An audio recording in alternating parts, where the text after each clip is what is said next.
I actually want to thank you for even creating Safe Sleep, because there is nowhere on the internet, anywhere, that you can actually talk about safe sleep.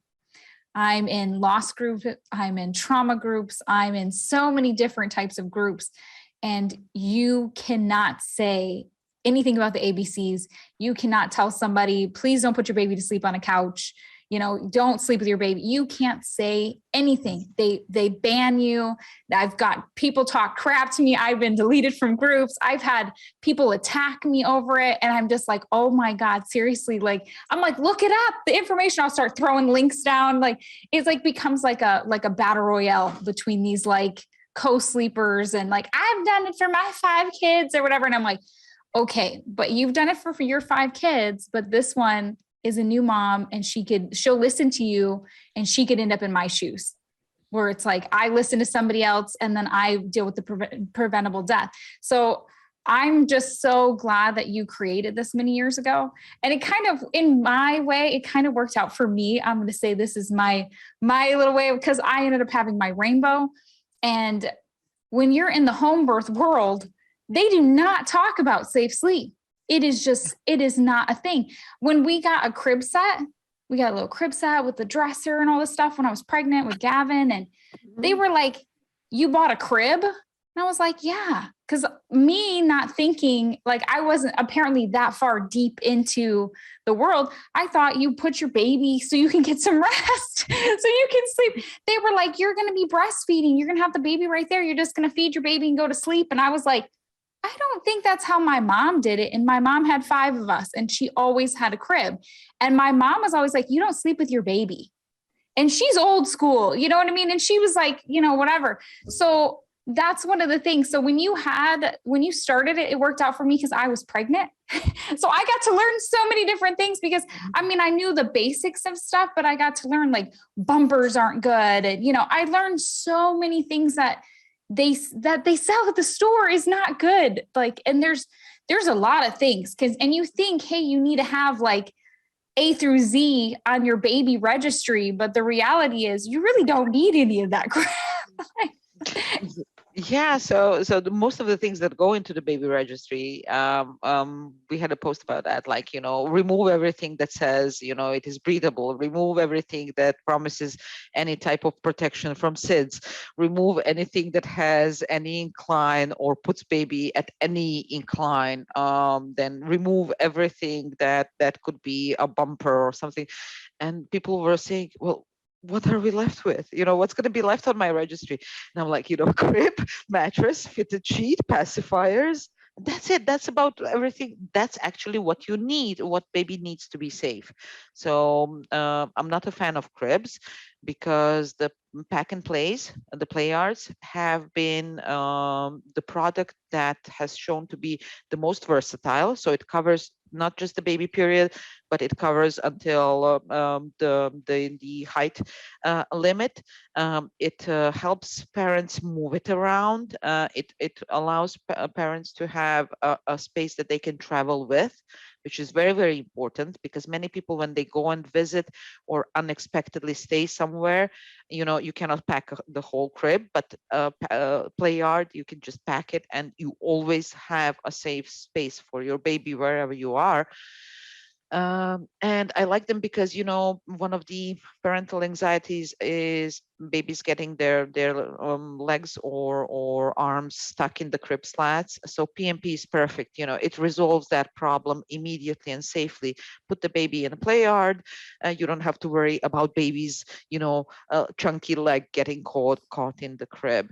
So that's why when you have 3 different types of products that are safe for sleep, which is bassinets, play yards, and cribs. But bassinets have such a short life cycle, because some of them have, like, the first time baby attempts to roll or wiggle in it too much, you have to stop using it. And for some babies, it's going to be only a couple of weeks. And what are you going to do after that? So the pack and play is going to be much more useful in that case. So with the baby registries and the misinformation out there and the groups, all I can say to people is leave a couple of safe sleep links. It doesn't necessarily have to be to our group, but to AAP Healthy Children or something, and then run for your life from those other groups. The toxic positivity is and the people who have the most to be held accountable for will be the loudest. So in those groups, any attempt of talking about safe sleep is seen as mom shaming, no judging, no shaming, only support. What kind of mother are you if you are not supporting the other mothers, the way they are doing it? You're telling her that she's a bad mom. No, I am not. I've actually, and I don't know, I've left, I don't know, probably a million comments by now on the internet over the years. You can check each and every one of them. I've never told anyone that they are a bad mom. Okay, because that's not what I'm trying to tell you. I'm trying to tell you that your baby is not safe and that they need to be sleeping in a safe place to be safe. I know that you feel that they are safe with those bumpers and pillows or in your bed. It feels safe, but it is not safe. It's just you know, um, mm, it's just an illusion. It's your fears driving you and telling you this is better, this is preventing something when it's actually not. So that's why the bumpers, inclines, and the closeness of the adult bed is so deadly, because these things feel like my baby is the safest in my arms, not if you are asleep. Okay, no. If you are asleep, you are the biggest risk to your baby's life if they are in your arms and you are asleep, whether it's in your bed, on a recliner, or on a couch, or on the floor, where if you are an adult who is sleeping with a baby, uh, unfortunately, sometimes that happens by accident because the parents are overtired. But in most cases, it is from habitual sharing of the parent's bed. And in that case, there's nothing deadlier, no bigger risk for your baby than you being asleep and your baby next to you. Because in terms of the weight and the size, if you can imagine yourself and like a big SUV, okay, and just imagine yourself under the wheels of that SUV right in front of them, okay, that's your baby next to you in terms of size. That's your newborn baby compared to you in terms of size. So if you were to lay down in front of your brand new SUV's wheels, okay, because the engine is not on, or there's no way it's going to roll on me. I'm just going to lay here and sleep for the next 365 nights in front of the wheels of my huge big SUV. Accidents happen, right? So how safe would you feel? Would you be as safe there as sleeping and nicely far away from those big wheels of that big SUV? Your baby compared to you in size is the same as you compared to a huge SUV in terms of size. So size matters.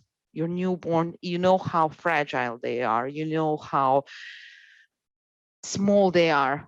You know how like squishy they are. You feel like you cannot do anything with them. At least I was like that, because I'm afraid I'm gonna break it. I'm gonna be their skin is so soft and tiny. Can I change the diaper? If that diaper glue got stuck on them, I was thinking like, oh, it's gonna bruise them forever, or something. Because and then think about your newborn baby's airway. Okay, their airway is also, so their head is soft, their airway is also soft, not formed yet. It's much more narrow than that of a, say, 1 year or 2 year old child, or a grown adult. So their airway is very flexible, very gentle, very tiny. Okay, just getting that baby squashed against you can be enough to cause tragedy. Babies are so, their airway, it is so fragile that, if you are asleep and you are holding your baby, the dead weight of your hand, because you are sleeping, can put enough pressure on the baby to stop them from breathing. And that has happened. So on the leg of a sibling, because people who, when they bed share, they would bed share with older children as well, which is something that, you're not supposed to do when you're safely bed sharing, but everybody does it. There's cases where a sibling's leg ended up on the baby and the baby died.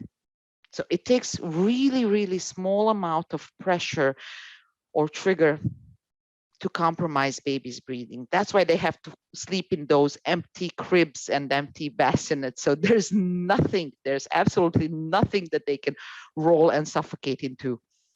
There's nothing that can put that kind of pressure on them or on their airway. So that's why, yes, it's boring. Yes, it's ugly. It's, just the sheet and the baby on it. I know, but do other things to make your baby's photos or life fancy and colorful.